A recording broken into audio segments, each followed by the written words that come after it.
custo de vida, emprego e desemprego, cesta básica, tarifas públicas, salário mínimo. Agora, na Brasil Atual, a análise do DIEESE. E nós vamos fazer contato com a supervisora de pesquisas do DIEESE, Patrícia Costa. Bom dia, Patrícia. Bom dia, Cláudio. Tudo bem? Tudo certo. Patrícia, o custo médio da cesta básica de alimentos ele aumentou em 16 cidades e diminuiu só no Recife, de acordo com a última pesquisa nacional de cesta básica de alimentos realizada mensalmente pelo DIEESE em 17 capitais. Como que você vê os principais pontos dessa pesquisa? O que mais há que se destacar nela, além dessa continuação, né, do aumento do custo de vida em relação à cesta básica, Patrícia? Pois é, Glauco. Os resultados da pesquisa de outubro, eles mostram que nada foi feito, que as coisas seguem com alta, os produtos básicos alimentícios seguem em alta. Então, quando observa que o movimento é de 16 cidades ainda com tendência de alta, e quando você olha pelos produtos, o que se percebe é que quase tudo segue aumentando. Então, o resultado da pesquisa trouxe que batata aumentou muito, a batata e tomate, dois produtos in natura por conta climática, da questão do clima principalmente, mais ainda café em pó, açúcar, leite, manteiga, então pão francês, enfim, são todos os produtos da cesta ainda com tendência de alta. E os que não apresentam essa tendência de alta, como no caso o arroz e o feijão, isso é por conta principalmente do alto patamar de preço que esses produtos atingiram e que impede que grande parte da população, principalmente aquela de menor renda, tenha acesso a esses produtos. Então, indica que as pessoas devem estar tentando substituir por semelhantes mais baratos. E vendo ali, né, os produtos que estão em alta, a gente tem problemas, como você ressaltou, que são problemas de safra relacionados ao clima, mas também tem outros que são diretamente ligados às políticas de governo, né? A gente vê, por exemplo, o caso do óleo de soja, cuja alta ali está relacionada com o crescente volume exportado, a valorização do preço do petróleo, que acabou também provocando uma subida no preço do biodiesel, cujo insumo é justamente o óleo de soja, com redução de oferta e aumento de preços. Então, quando não tem estoque regulador, né, de alimentos e não se tem um cuidado com a política de segurança alimentar, acabam sendo diversos os fatores que podem influenciar no preço dos alimentos, causando essa alta, Patrícia.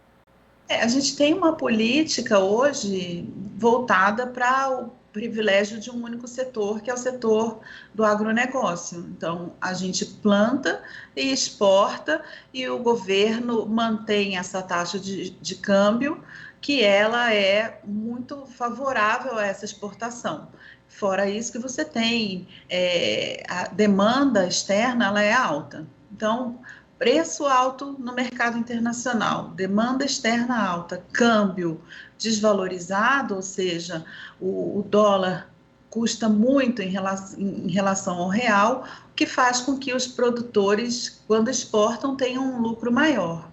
E, em contrapartida, internamente, um mercado ainda muito deprimido, porque a gente sabe que não se gera renda, a gente sabe que os empregos eles vão aumentando muito lentamente, até a gente observou os dados divulgados pelo CAGED, essa correção de dados indicando que o número de empregos gerados foi muito menor.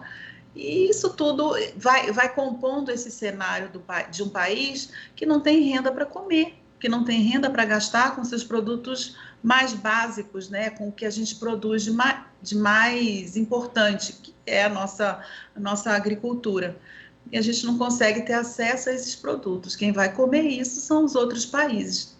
E isso é muito, muito complicado, né, Glauco, porque o cenário interno é de fome, é de pobreza, de que somente uma parcela menor da população acaba tendo acesso ao melhor que a gente produz, enquanto que a outra fica aí buscando os resquícios.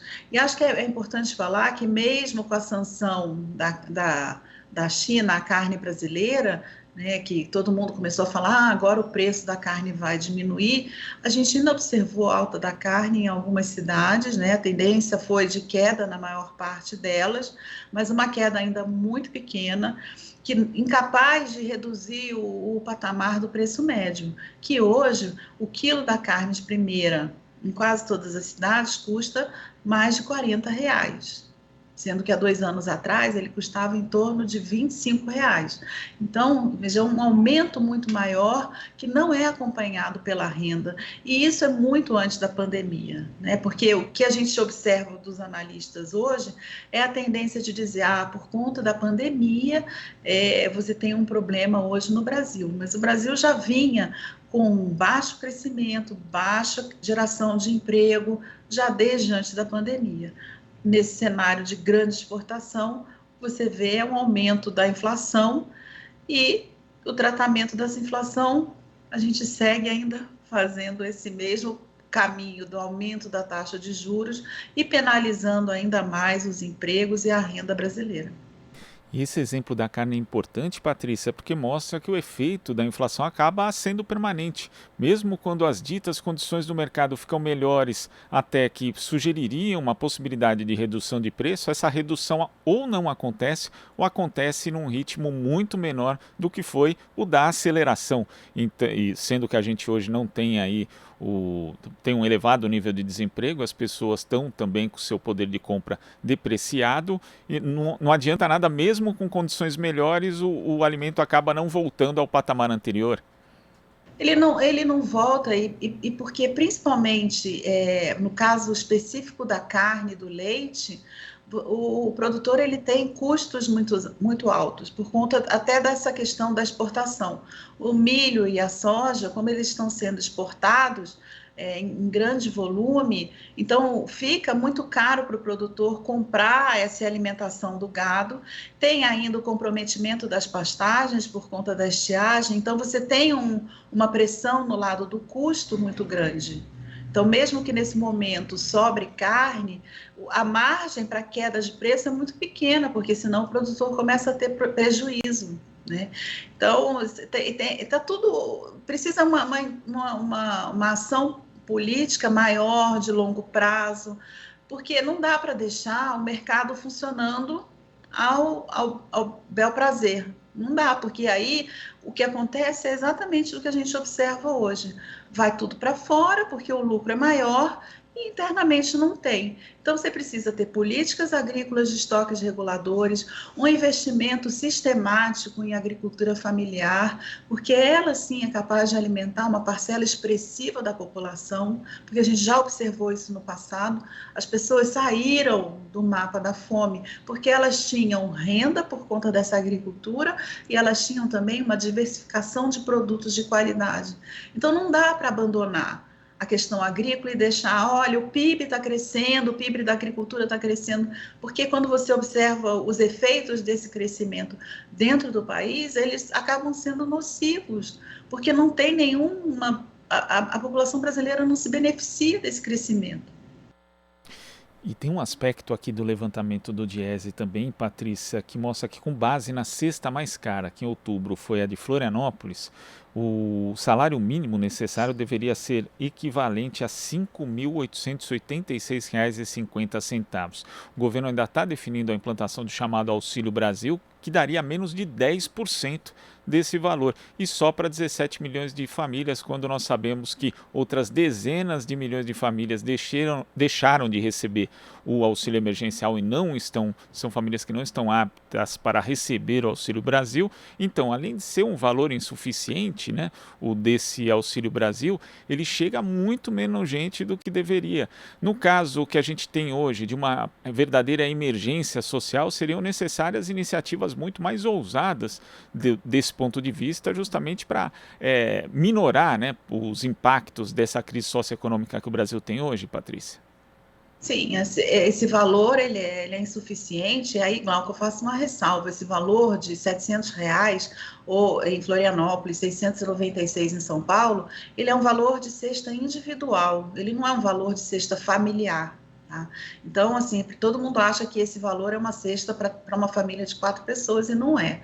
Então, veja, para uma pessoa comer bem, com qualidade, gasta-se quase R$ 696. E por isso que o salário mínimo necessário, ou seja, o valor de referência para o bem-estar familiar, chega quase a R$ 6.000, né? 5.880. Então, veja, a proposta de um auxílio de R$ 400, ela é importante, mas a gente precisa olhar para isso. O que é esse valor? Esse valor, primeiro, é uma reposição de inflação do Bolsa Família, que não acontecia desde 2018. Então, a gente está repondo a inflação. E ainda mais que a gente veio observando que no último ano, nos últimos 2 anos, o Bolsa Família foi restringindo a entrada das famílias. Então, você tem um menor número de famílias atendidas, o benefício está sendo reajustado. É louvável, mas precisa se fazer muito mais. Há que intervir, como eu já disse antes, na questão da política agrícola, mas também na questão do salário mínimo. Porque o salário mínimo, o piso mínimo vigente no Brasil, ele vem sendo reajustado abaixo da inflação.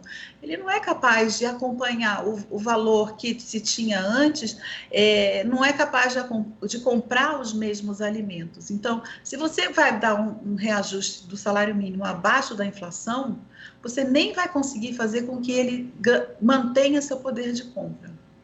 Então, é preciso pensar em outras políticas, e aí eu acho que a retomada da política de valorização do salário mínimo é muito importante nesse contexto. Como eu disse antes, tratar a inflação com aumento de juros como se o problema estivesse na demanda, né? Ou seja, porque a gente, quando se trata a inflação com juros, você está dizendo para o mercado, para as pessoas, economiza dinheiro, não gasta.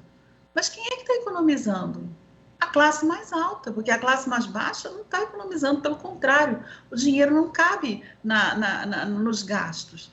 Então, aumento da taxa de juros nesse momento, você agrada ao setor financeiro, agrada a um determinado grupo de pessoas, mas você não resolve o problema da população brasileira. É hora de atacar o lado da oferta, mexer nas políticas agrícolas, mexer na transferência de renda, dar renda para essas pessoas e olhar para a questão do crescimento da economia, da inclusão, porque você pode dar um auxílio e incluir essas pessoas para que daqui a pouco elas não precisem mais do auxílio, que elas possam conseguir uma inserção digna na sociedade por meio do trabalho, tendo renda para consumir.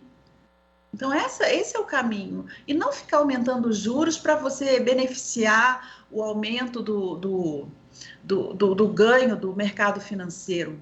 A gente sabe que o aumento de juros é importante, por um lado, porque vai trazer mais capital aqui para dentro e, com isso, a taxa de câmbio deve diminuir, mas influencia a taxa de câmbio agora para ela se reduzir. Já que não quer botar um imposto de exportação, diminui a taxa de câmbio, colocando mais dólar à venda. Enfim, tem N maneiras, mas essa maneira que a gente vem fazendo, ela já não deu certo, Paulo. Patrícia, queria agradecer a sua participação aqui no Jornal Brasil Atual. Boa semana, até a próxima. Boa semana, até a próxima. Conversamos aqui com a supervisora de pesquisas do DIEESE, Patrícia Costa.